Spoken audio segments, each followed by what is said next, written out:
ओम नमः सिद्धिभ्यः।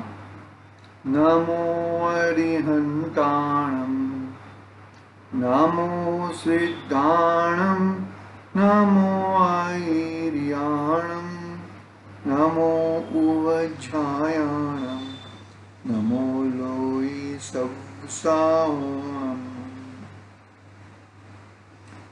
नमः श्रीवर्धमानाय निर्धूत्म कलिलात्मने, सालोकानं त्रिलोकानं यदुदया दर्पयति।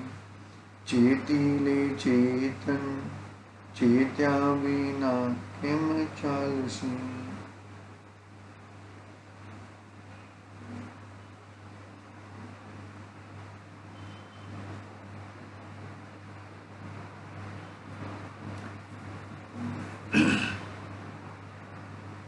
रत्नाकरण सावकाचार सोनभद्र आचार्य देवधा रचित महान ग्रंथ अपने सामने विराजमान है।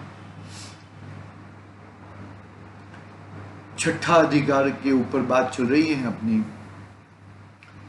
छठा अधिकार बहुत ही, नाम क्या है छठा अधिकार का? भावना अधिकार। भावना अधिकार परिणाम, तुम्हारे विकल्प, तुम्हारे विचार।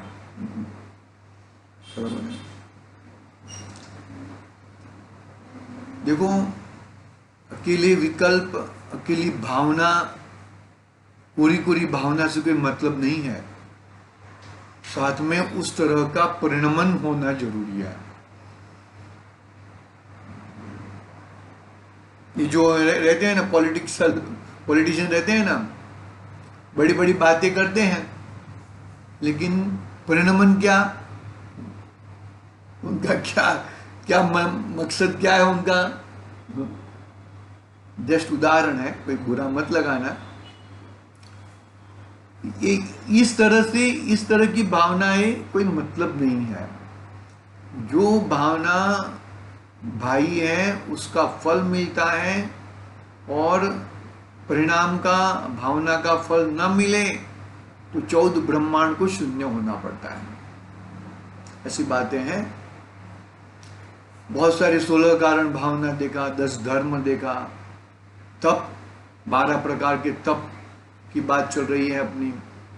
उसके पहले भी बहुत सारी शुद्धि, भाव शुद्धि, बहुत सारे कितने कितने बड़े बड़े टॉपिक सदाशिवदास जी ने सोनभद्र आचार्य देव के माध्यम से कितनी विस्तृतता से अपने समझाया है।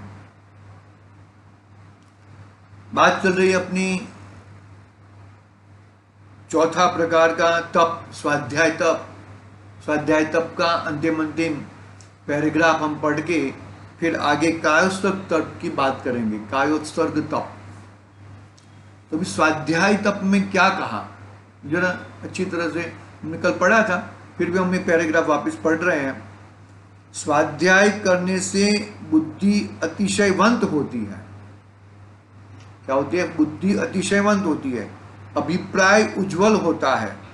जिन धर्म में श्रद्धान दृढ़ होता है, जिन धर्म में श्रद्धान दृढ़ होता है, संशय का अभाव होता है, परवादी अन्य मति की शंका का अभाव होता है, परम धर्मानुराग होता है, तप की वृद्धि होती है, आचार की उज्ज्वलता होती है, अतिचार दोष का अभाव होता है, पाप क्रिया का त्याग होता है, कुधर्म में राग का अभाव होता है, हे उपाधि की पहचान होती है। कितनी बड़ी, जो देखो स्वाध्याय का फल कहा ना, स्वाध्याय का फल तात्कालिक है।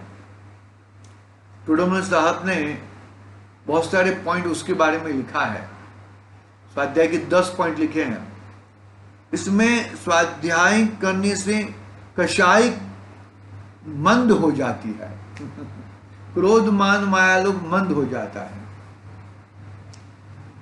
हकीकत में ऐसा देखा जाए कि भाई ये किस तरह से हम कार्य करें, किस तरह से कार्य ना करें, वो इस तरह से देखो। बहुत ही स्वाध्याय से क्या क्या फायदा होते हैं। पाप से बचता है और पुण्य होता है, वो तो है ही। वो तो है, लेकिन यहाँ पर तो बुद्धि अतिशयवंत होती है, अभिप्राय उज्जवल होता है। मतलब संसार के सुखों का, संसार में सुख है, वो अभिप्राय फलता नहीं है, उसका पकता नहीं है, बार बार उसमें वो और करना ऐसा नहीं रहता उसका। मुझे पर पदार्थ से सुख हो जाए ऐसी बुद्धि निहिवत हो जाती है। जिन धर्म में श्रद्धान दृढ़ होता है, जिन धर्म में श्रद्धान यानी कि यही वस्तु का स्वरूप है, कर्म कुछ कर सकते नहीं है मेरा, और मैं कर्म का कुछ कर सकता नहीं हूं, वो जिन धर्म में श्रद्धान दृढ़ होता है, संशय का अभाव होता है। क्या कहा? संशय, किसी भी प्रकार का संशय नहीं होता, संशय का अभाव होता है। परवादी अन्य मति की शंका का अभाव होता है, परवादी अन्य मति की शंका का अभाव होता है। परम धर्मानुराग होता है, परम धर्मानुराग परम होता है। तप की वृद्धि होती है, तप की क्या होती है? वृद्धि होती है। आचार की उज्ज्वलता होती है, आचार की क्या होती है? उज्ज्वलता। अपना फालतू में किधर समय नहीं बिगाड़ेगा, विषय कषायों में समय नहीं बिगाड़ेगा, घूमने फिरने जाएगा, लेकिन उसकी उद्यतता क्या रहेगी भैया? जिन दर्शन स्वाध्याय से मैं न चुक जाऊं। बहुत बहुत बड़ी बड़ी बातें हैं ये, बातें अपनी छोटी लगती हैं लेकिन बहुत बड़ी बड़ी बातें हैं। अतिचार दोष का अभाव होता है, अतिचार लगने नहीं देता। पाप क्रिया का त्याग होता है, बरोबर है। कुधर्म में राग का अभाव होता है, जो धर्म नहीं है उसमें धर्म मान लेना, कुधर्म में राग का अभाव होता है।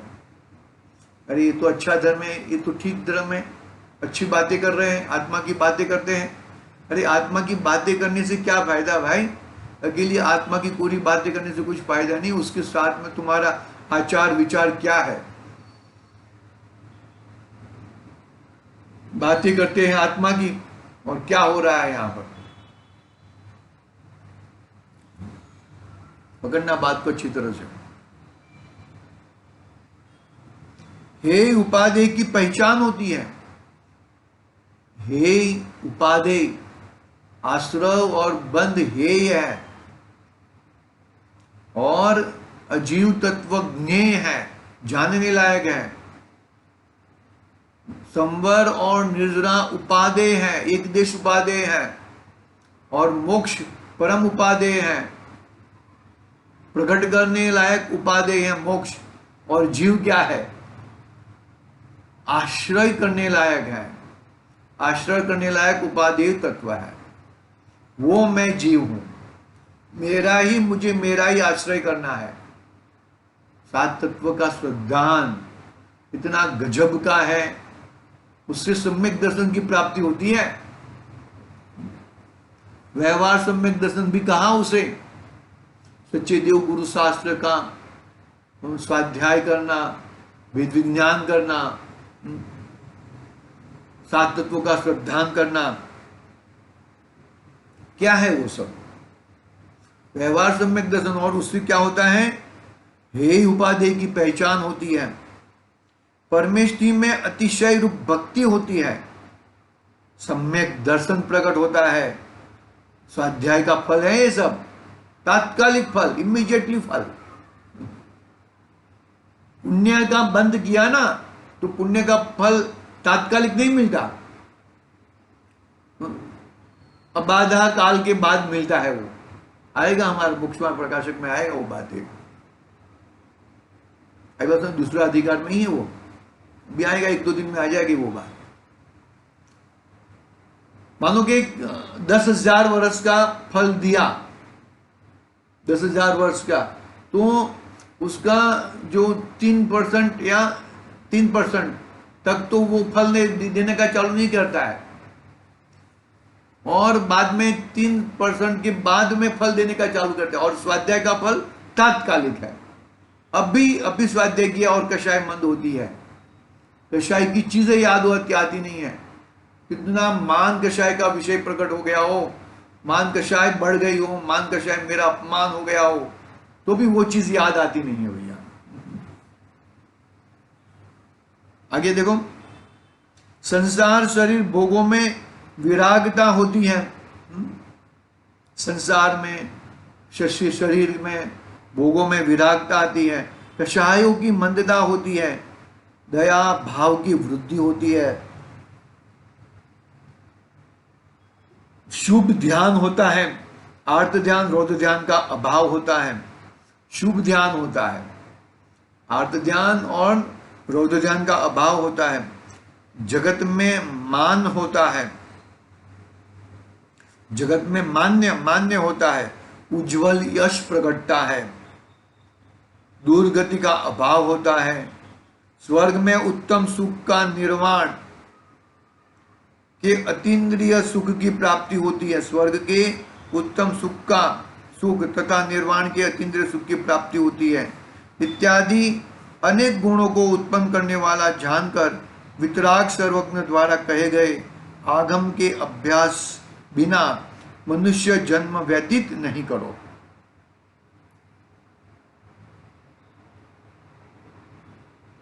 इस प्रकार स्वाध्याय नाम चौथे अंतरंग तप का 5 प्रकार का स्वरूप कहा। इस तरह अपना 5 प्रकार का स्वाध्याय में 5 प्रकार गए ना। क्या क्या स्वाध्याय के 5 प्रकार कौन से गए? स्वाध्याय तप के वांचन करना, वांचना, बरोबर है। फिर पूछना, प्रश्न करना, तुम्हें नहीं समझ में आता है तो वो विषय के संदर्भ में पूछना। चालू प्रवचन में भी पूछ सकते हो तुम, पूछना। फिर तीसरा कौन सा है? अनुप्रेक्षा, जो वांचा है, जो पूछा है, जो सुना है, उसकी भावना करना, अनुप्रेक्षा। फिर आगे आम्न्या, आम्न्या में रहकर कार्य करना। आम्न्या बाउंड्री से बाहर में जाके काम करना मत। और फिर उपदेश, धर्मोपदेश। इस प्रकार के 5 प्रकार के ये कहे स्वाध्याय के प्रकार है ये सब। ऐसा मत सोचना कि धर्मोपदेश जो पढ़ रहा है वो अपने लिए नहीं है, वो उसके खुद के लिए भी है। ऐसा मत समझना। जो कि धर्मोपदेश देने का अधिकार तो एक भगवान को है, हरिहर परमात्मा को और मुनिराज को, आचार्य उपाध्याय और मुनिराज को। भगवान तो अभी रहे नहीं है, सर्वज्ञ केवली भगवान विराजमान, साक्षात विराजमान नहीं है। तो मुख्यपणे आचार्य उपाध्याय और सर्व साधु को ही उपदेश, वही उपदेश दाता है, बाकी अन्य कोई उपदेश दाता नहीं है। याद रखना ये चीज, बहुत बहुत बड़ी बात है। तो फिर हम कर रहे हैं, हम क्या कर रहे हैं? हम वांछन कर रहे हैं भाई, हम पढ़ रहे हैं। थोड़ा विशेष ज्ञान है, विशेष ज्ञान भी नहीं कर सकते हम लोग, थोड़ी रुचि है, रुचि कह सकते हैं हम। टीवी सीरियल आदि की, मोबाइल में गप्पे मारने की रुचि नहीं है, लेकिन इसकी रुचि है, इतना हम जरूर कह सकते हैं।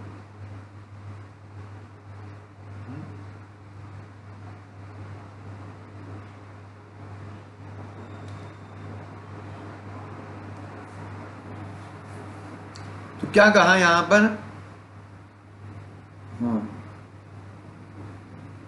तो इस प्रकार के 5वां अंतरंग तप का बात हुआ। इतनी बात तो कल तक हुई थी अपनी। अभी नया टॉपिक चालू कर रहे हैं, पांचवा तप, 5वां अंतरंग तप, कायोत्सर्ग। सभी प्रकार के कार्यों का उत्सर्ग निकाल देना। मुझे धंधा करना है, मुझे खाना बनाना है, मुझे घर काम करना है, मुझे प्रवचन करना है, मुझे मंदिर जी जाना है। सभी प्रकार के कार्य का उत्सर्ग, उसको नाम है कायोत्सर्ग। कायोत्सर्ग में क्या करते हैं हम लोग? 9 बार नमस्कार मंत्र, 9 बार नमस्कार मंत्र का जाप करते हो, वो भी एक कार्य है ना, एक बात। और हकीकत में 9 बार नमस्कार मंत्र का जाप करते हो तो हकीकत में तुम्हारा मन कहाँ पे रहता है? वो पंच परविष्टि में रहता है, आत्मा में रहता है कि बाहर में रहता है? एक समय के लिए भी इसका मन आत्मा में लगता नहीं है, अपने पदार्थ में नहीं लगता है। पढ़ता हूं मैं यहां से, देखो कायोत्सर्ग तप। अब कायोत्सर्ग नाम के तप का स्वरूप कहते हैं बाह्य तथा अभ्यंतर उपाधि का त्याग करना, वो कायोत्सर्ग है। बाह्य और अभ्यंतर उपाधि, उपाधि, हाँ उपाधि। रोटी बनाना तो उपाधि लगता है, ठीक है। पूजन करना वो भी उपाधि, भगवान का प्रक्षाल करना उपाधि, भक्ति करना उपाधि, ये प्रवचन करना उपाधि। क्या बात करते हो? हाँ, शुभ उपाधि, वो अशुभ उपाधि। वो ये जो कर रहे हैं वो शुभ उपाधि है। ठेका लेके बैठे हो तुम, भाई दिन में इतना प्रवचन करना है, ये ग्रंथ पूरा करना है, शुभ उपाधि है वो।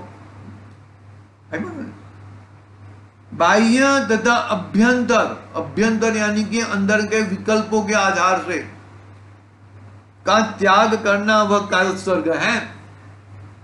पकड़ना बात को जरा, बहुत गंभीर बात है ये। बाह्य जो शरीर, धन धान्य आदि का त्याग करना, वह बाह्य उपाधि का त्याग है।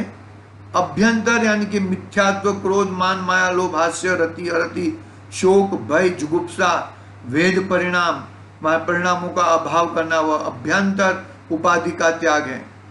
बाह्य त्याग में आहार आदि का भी त्याग होता है, बाह्य त्याग में आहार आदि का भी त्याग होता है। संन्यास के समय में आयु की पूर्णता होने पर या जीवन त्याग होता है, उसका आगे क्रम से संलेखना के प्रकरण में वर्णन करेंगे। आगे वर्णन करेंगे, यहाँ पे कायोत्सर्ग में उसका प्रकरण नहीं करेंगे। ऐसा हम लोग 9 बार नमस्कार मंत्र का जाप करते हैं ना, 9 बार, कितना मिनट लगता होगा? हार्डली 1 मिनट का हो, कोई लोग तो 2 मिनट में, सॉरी मैक्सिमम 2 मिनट, लेकिन कोई लोग तो 30 सेकंड में भी पूरा हो जाता है। हमारा 3 बार काउंट नहीं हुआ होगा, उसका 9 बार हो जाता है। मैं ये कहना चाहता हूं कि सही में वो कायोत्सर्ग तुमने किया कि नहीं किया? 2 मिनट के लिए भी, 1 मिनट के लिए भी कायोत्सर्ग किया कि नहीं किया? ओम, ओम शब्द गर्भित, ओम शब्द गर्भित में क्या है? 5 परमिष्टि है ना, तभी भी किया कि नहीं किया? पकड़ना बात को भाई, कोई ऐसी बात नहीं है।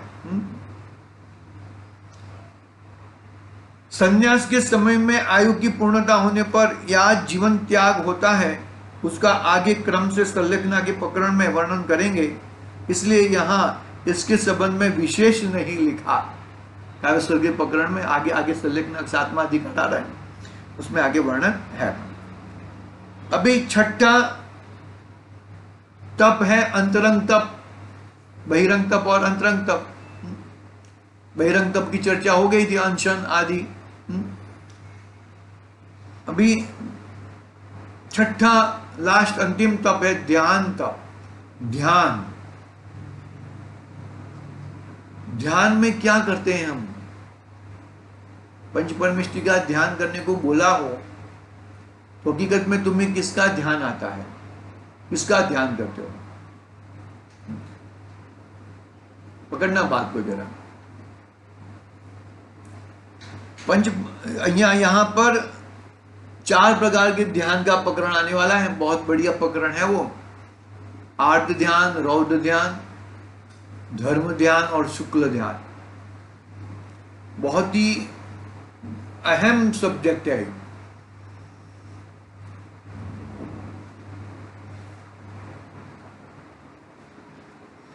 देखो, ध्यान तप का बात करता हूं मैं।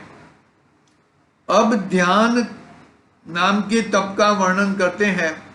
उसका स्वरूप इस प्रकार जानना, एक पदार्थ को जानते हुए चिंतन का रुक जाना वह ध्यान है। अब ध्यान नाम के प्रकरण का वर्णन करते हैं। उसका स्वरूप इस प्रकार जानना कि एक पदार्थ को जानते हुए चिंतन का रुक जाना वह ध्यान है। किसी वो बोला है कि टामेटा का ध्यान करो, तो टामेटा के ध्यान में वहां पे रुक जाना और किधर इधर उधर ध्यान मत फैलाना। जो बताया है वही रुक जाना, तो उसे क्या कहते हैं? ध्यान तप कहते हैं। ध्यान देखो, वह ध्यान उत्तम सहनन वाले के अंतर्मुहूर्त रहता है। एकाग्र चिंतन का सुख अंतर्मुहूर्त से अधिक काल तक उत्तम सहनन वाले के भी नहीं रहता।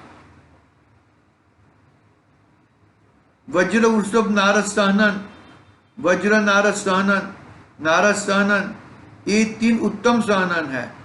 उत्तम सहनन वाले के ही मनुष्य पने में चित्त का रुकना होता है।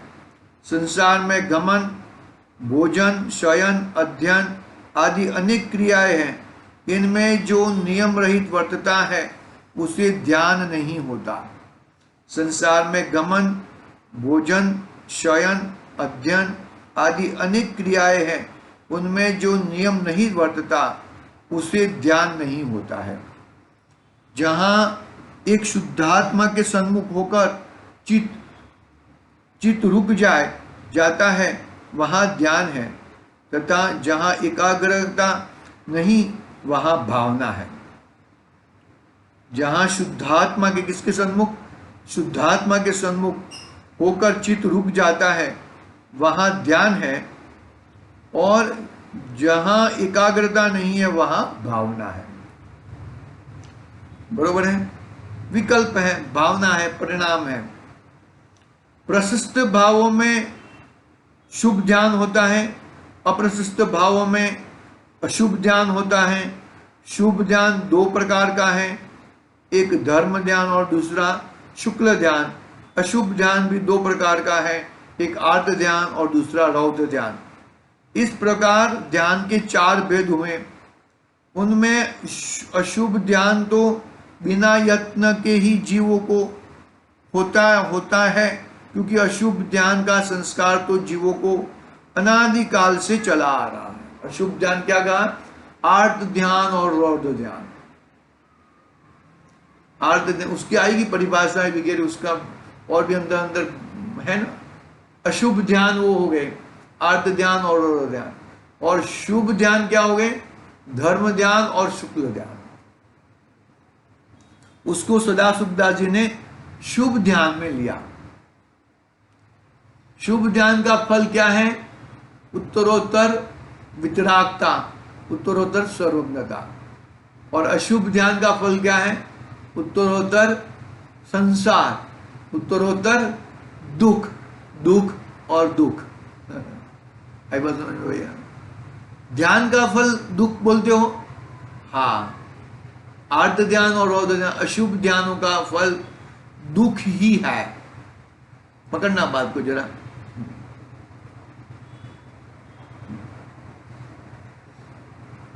क्योंकि अशुभ ध्यान का संस्कार तो जीवों को अनादिकाल से चला आ रहा है।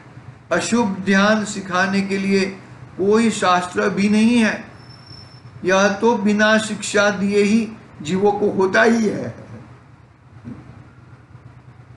जन्मा हुआ बच्चे को दूध पिलाना कौन सिखाता है? विचार करो। मुंह से खाते हैं वो कौन सिखाता है? कान से सुनते हैं। ऐसे आर्त ध्यान रौद्र ध्यान सिखाने की बात नहीं है भैया। उसके प्रवचन नहीं लगेंगे, तो सबको मालूम है, सब करते हैं। अशुभ ध्यान है ना, ध्यान की भी तो क्या बात हुई, भावना बात हुई ना, जहां एकाग्रता नहीं है, शुद्धात्मा के सन्मुख होकर चित्त रुक जाता है, वहां ध्यान है। और जहां ध्यान एकाग्रता नहीं है, वहां भावना है। देखो, यह तो शिक्षा के बिना जीवों को होता है। अशुभ ध्यान का अभाव होने पर शुभ ध्यान होता है। अशुभ ध्यान का अभाव होने पर शुभ ध्यान होता है। अशुभ ध्यान कौन कौन से गए? आर्त ध्यान और रौद्र ध्यान। पहले आर्त ध्यान के भेद कहेंगे, उनकी परिभाषा करेंगे। फिर रौद्र ध्यान के भी 4 भेद हैं, आर्त ध्यान के भी 4 भेद हैं, रौद्र ध्यान के भी 4 भेद हैं। फिर शुभ ध्यान के भी, धर्म ध्यान के भी 4 भेद हैं, और शुक्ल ध्यान के भी 4 भेद हैं। उसकी चर्चा आएगी। आज यहाँ पे हम विराम लेते हैं, आगे की बात कल करेंगे। आज के लिए ओम नमः सिद्धिभ्याम। निज निधि निज में बताई, यह आनंद उपकार है, उसके लिए जिन वाणी मांगो